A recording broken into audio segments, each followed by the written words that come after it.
قضائے عمری کی نماز۔ اس زمانے میں بعض مذہبی اسکالرز نے یہ کہنا شروع کر دیا ہے کہ قضائے عمری لازم نہیں ہے، ہر گناہ توبہ سے معاف ہو جاتا ہے، تو نماز اگر قضا ہو گئی، جان کر کسی نے قضا کر دی تو اب توبہ سے معاف ہو جائے گی۔ اور وہ یہ دلیل دیتے ہیں کہ بھائی ہمارے پاس کوئی حدیث ایسی نہیں ہے جس میں پتہ چلتا ہو کہ نمازیں جب ہزاروں لاکھوں آپ کے ذمے ہوں تو قضا پڑھنا بھی ضروری ہے، ایسی ہمارے علم میں کوئی حدیث نہیں ہے۔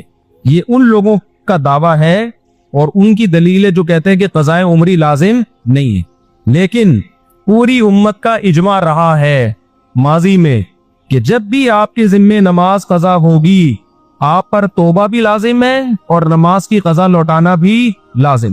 امام احمد ابن حنبل اس کے قائل ہیں کہ اگر آپ نے جان کے نماز قضا کر دی تو صرف توبہ کرنی پڑے گی، قضا نہیں کرنی پڑے گی، لیکن اس کی وجہ یہ نہیں ہے کہ قضا لازم نہیں ہے۔ وہ کہتے ہیں جب جان کے نماز قضا کر دی تو آپ اسلام سے ہی خارج ہو گئے، کافر ہو گئے، نکاح بھی ٹوٹ گیا۔